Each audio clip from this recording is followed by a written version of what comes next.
Jadi bukan hanya misalnya saya mau punya produk, bukan hanya saya yang memang gaptek ini harus dipaksa begitu, tapi di sekitarnya, Ya, anaknya betul, mungkin, betul, keluarganya, betul. yuk Betul. dibikin bareng-bareng begitu. Betul seperti Ada itu. kendala-kendala yang begitu berarti nggak sih Mas dari BI?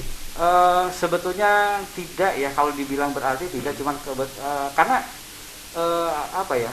Lagi-lagi pandemi ini juga membawa berkah gitu. Jadi orang itu jadi berpikir out of the box. Jadi juga terdorong gitu. Ya, Oh iya ya, kalau saya tidak beralih ke digital, saya tertinggal, kan seperti itu. Ya, itu sih sebetulnya.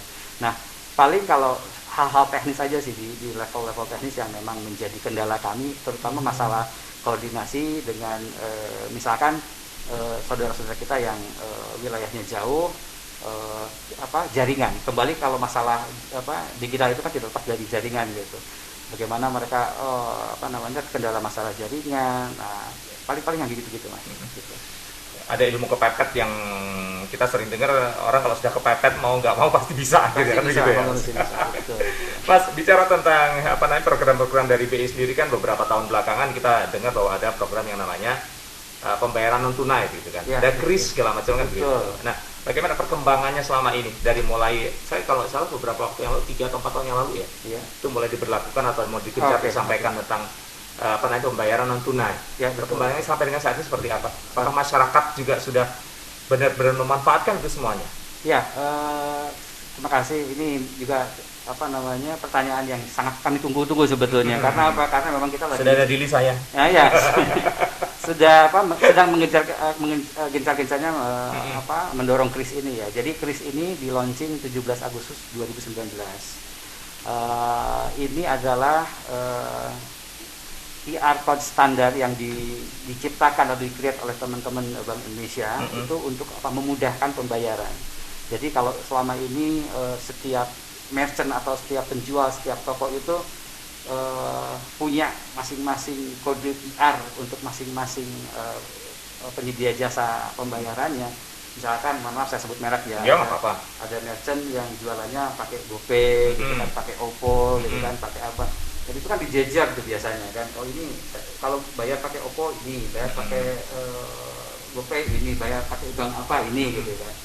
Dan itu juga akan istilahnya kesulitan bagi pembeli untuk melakukan transaksi bila mana kalau memang dia bukan nasabahnya atau penggunanya seperti itu. Makanya kita buatkan QR code khusus yang istilahnya bisa sapu jagat gitu. Jadi terserah nanti Mas Andi mau pakai PJSP-nya apa, mau pakai bank silahkan, mau bank apa, bank BCA misalkan, berarti tinggal minta ke banknya untuk dibuatkan krisnya oleh BCA. Cukup satu aja. Nanti saya bayar Mas Andi mau pakai BRI scanning atau M-Banking scanning Niaga, atau misalkan pakai OVO, pakai GoPay, itu gak ada masalah gitu. Langsung terjadi transaksi settlement seperti itu. Itu yang memudahkan transaksi non tunai ini lebih diterima oleh masyarakat. Nah, dilalahnya gitu kan, itu di launching 17 Agustus 2019, masuk 2020 kita kena Covid kan gitu. Nah, berarti BI ini sudah memprediksi ya. Teman-teman BI sudah memprediksi ini bakal booming nanti kan setahun ke depan gitu. Ini bercanda aja, tapi istilahnya kita alhamdulillah sudah menyiapkan itu gitu, lebih dini gitu. Jadi memang di balik apapun pasti ada hikmahnya. Iya, betul. Jadi ketika Covid ini juga sempat kita viral di awal-awal Covid, lihat uang dicuci ya, kan di Twitter, di TikTok atau segala macam, uang dicuci segala macam, karena katanya uang itu juga menjadi sumber atau fasilitas penularan virus seperti itu gitu. Jadi orang sekarang lebih senang untuk transaksi non tunai gitu. Dan itu sudah kita fasilitasi gitu. Jadi no issue lagi kalau kita berbicara transaksi non tunai gitu. Jadi teman-teman silakan terutama yang penjual ya gitu, silakan menggunakan kris ini, karena sebetulnya kris ini adalah untuk penjual, untuk merchant, memudahkan pembayaran dari pembeli gitu. Kalau pembeli, kalau Mas Andik silakan mau sekarang pakai apa misalkan, PTX misalkan, ya pakai aja itu terus pembayarannya, gak ada masalah gitu. Karena nanti saudara-saudara kita penjual itu mau mereka pakai bank apa, mau pakai provider apa, tetap kita bisa bayar dengan satu tapping gitu kan, seperti itu. Mau nggak mau mereka para merchant juga harus menguasai itu. Iya, betul. Bagaimana sosialisasi ke mereka, Mas? Kita, kan banyak juga para pelaku yang usaha. pasti kita minta bantuan dari teman-teman perbankan juga gitu. Jadi setiap bank juga kita himbau untuk memberikan sosialisasi dan edukasi kepada nasabahnya gitu. Karena memang ini pasti akan mendorong omset penjualan. Kami yakin seperti itu. Pengalaman pribadi saya aja gitu waktu apalagi saya sudah jarang pakai non tunai ya, sedikit banget saya pakai tunai gitu ya, mohon maaf. Kalau saya sempat makan bakso di perempatan mana tuh, sudah ada krisnya gitu, kita langsung hebat ini udah krisnya gitu. Jadi kita perlu cek nanti ya, terakhir kita perlu cek segmennya dompetnya Mas Rizal ini banyak duitnya atau enggak ya. Gitu. Kita cek, Bu, kok udah ada kris? Iya Pak, ini biar mudah katanya gitu. Biar mudah Pak katanya gitu. Aman juga bagi mereka kan, nggak aman ngumpulin juga banyak begitu. Ya. Jadi mereka juga terhindar dari aktivitas fisik yang potensi COVID, kemudian juga uang palsu gitu kan. Kemudian juga kitanya nggak ribet, mereka juga nggak ribet nyiapin kembalian, receh-receh kayak gitu. Itu luar biasa ini manfaat kris ini. Jadi pembayaran non tunai program dari Bank Indonesia ini, kalau kita bicara tentang persentase tingkat keberhasilannya sampai sekarang berapa persen? Kalau persentase jujur saya sendiri belum bisa jawab ya, karena memang ini masih ongoing. Tapi target kami di tahun 2021 ini adalah kita target 12 juta merchant kris. 12 juta merchant kris. Nah, kalau masalah progres sampai sekarang, saya belum dapat konsolidasi, kan seluruh Indonesia 12 juta itu kan. Kalau target kami itu ditargetkan sekitar 300 ribuan kalau nggak salah. Itu kita sudah lebih dari 50%. Sudah di wilayah kerja kami gitu. Sudah tercapai. 13 kota kabupaten di Kediri. 13 kota kabupaten, betul. Jadi jangan kaget kalau misalkan nanti kita main ke Magetan gitu kan, sudah ada krisnya di misalkan salah satu tempat wisata seperti itu. Kita berterima kasih sekali. Kita tinggal tanya nanti banknya apa gitu, atau pakai krisnya apa. Oh, saya pakai Bank Jatim misalkan apa segala macam. Dan itulah peran dari teman-teman perbankan untuk ikut membantu juga. Bahkan sekarang didorong dengan adanya TP2DD, tim percepatan dan perluasan digitalisasi daerah. Jadi sudah ada Kepresnya, Kepres Presidennya, bahwa Kepres itu tanggal 4 Maret kemarin, dalam 1 tahun ke depan semua kabupaten kota di Indonesia itu sudah harus digital.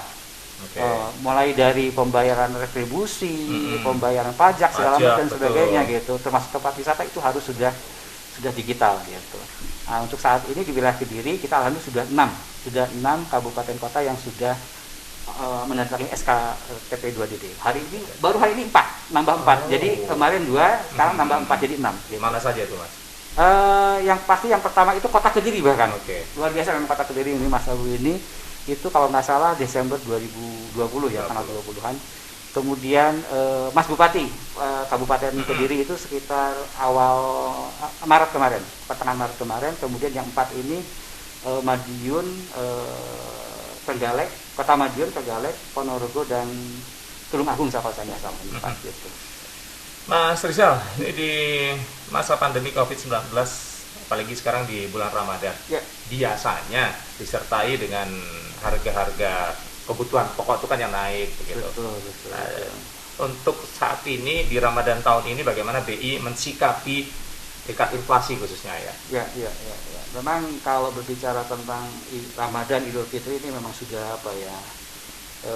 hal yang laten ya di Indonesia, karena memang sudah menjadi kebiasaan inflasi itu akan sedikit naik ya, terkoreksi gitu. Bahkan ini catatan kami saja gitu. Tahun kemarin kan kita COVID ya. Tahun kemarin kita COVID itu dari Januari sampai dengan kalau COVID tahun kemarin kan katakanlah di bulan Maret awalnya ya. Gitu. Jadi inflasi Januari Februari tahun kemarin itu di Kota Kediri itu sekitar 0,5-0,3. 0,5 di bulan Januari, 0,38 di bulan Februari.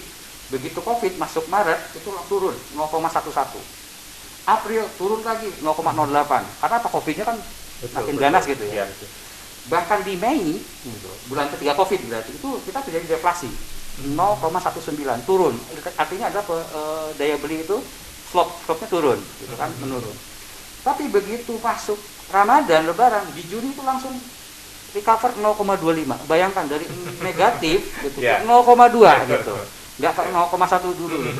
Itu menunjukkan bahwa memang di Lebaran ini di setiap momen Lebaran Ramadan itu tingkat konsumsi masyarakat itu relatif lebih tinggi. Betul, Gitu. betul. Dan ini yang memang kita selalu awasi, bahkan ketika kita masuk ke 2021 yang notabene inflasinya sudah mulai agak normal, di mana Januari, Februari, Maret itu rata-rata 0,1 gitu. Jadi sudah mau masuk ke normal lah, ke normalnya lagi lah, kembali ke normal.